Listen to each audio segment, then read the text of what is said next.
The all-new 4th generation Kia Sportage has finally landed on local soil.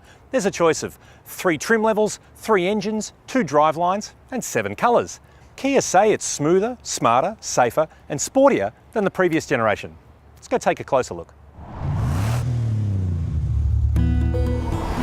The previous model was a big success for Kia in Australia and in fact has been one of its most successful models worldwide. The new car seeks to build on this and further lift Kia into the consideration of buyers. It's a pretty slick looking thing. Around 4.5 metres long, the 2016 Sportage is 40 millimetres longer than the previous generation car. Now up front you've got Kia's trademark tiger nose grille flanked by these cool ice cube fog lamps. The curved fenders and the high-mounted headlights give it a really sporty and aggressive look, almost Porsche, kinda. The profile and thick C-pillar are definite evolutions of the previous generation car. Moving around to the back with the slimline LED taillights, and overall, it's a pretty smart, stylish, medium-sized SUV. Well, up here, the interior will feel quite familiar if you've ever met the Sportage's big brother, the Sorento. There's a nice mix of materials and, well, the layout is quite good. The seats are comfortable and supportive, and there's reach and rake adjustment on the steering wheel. It is all black everywhere though, and there is quite a lot going on with buttons here, here, here, and here. But lots of buttons means lots of features, and this top spec Platinum model has plenty of goodies. Automatic parking, heated and ventilated seats, and a full-length panoramic sunroof are all standard. The 8-inch colour touchscreen has navigation and all your phone connectivity, as well as support for Apple CarPlay and Android Auto, a first for Kia. Plus, for something really cool, this is a conductive charge pad. If your phone is compatible, just resting it there will charge it. No more messy cables. Well, back here is where you can really feel the extra length in the car. There's 30 millimetres extra in the wheelbase. Now I'm 6'3", and although my head and hair is rubbing on the side of the sunroof channel, I've got lots of knee and toe room, and I'm generally quite comfortable. The seats recline as well. For young families, there's plenty of room for a car seat, twin ISOFIX points, vents, even a dedicated USB point, as well as bottle holders in the doors. Now all that extra legroom doesn't compromise luggage space. There's over 500 litres back here, and as you can see, a power tailgate. Now Australian cars get a full-size spare tyre and 60/40 split seats, although you can't release them from here. Let's go for a drive.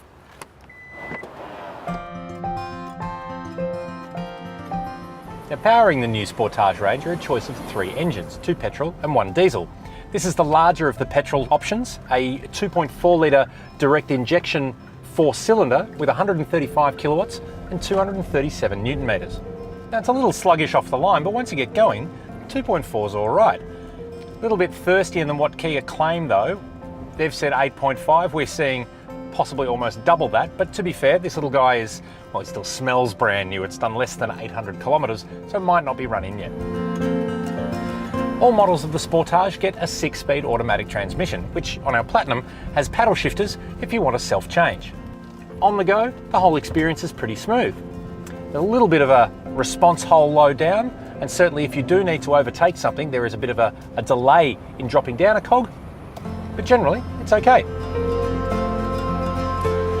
There are even 3 drive modes: normal, sport and eco, if that's your thing. Now safety is a big consideration for particularly a lot of family buyers, and the new Sportage received a 5-star crash rating in Europe. This Platinum model also comes with a blind spot detection system, lane departure warning and autonomous emergency braking system, so it's quite well equipped for a car in this category. Now the ride of the Sportage is actually pretty soft. It's not as, say, firm as a CX-5, and just hitting a speed hump then rides over it quite well. There's no crashing or upset nature to the suspension.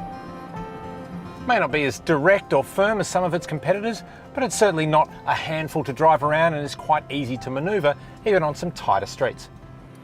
Now, being an SUV, you do sit up quite high here in the Sportage, and the vision out of it is actually really good, despite that massive C-pillar that we looked at earlier. You've got really clear vision out the back, and sitting out the front, I can see the extremities of the car very easily. Now, while we've only had a quick look at the 2016 Kia Sportage, we've kind of liked it, and have to say it looks a lot better in the metal than it did in the spy photos leading up to the launch. In summary, the 2016 Sportage is a good looking, good-sized, well-packaged, well-equipped little SUV, and of course is backed by Kia's 7-year warranty, and it's something we're sure we'll be seeing a lot more of on the road.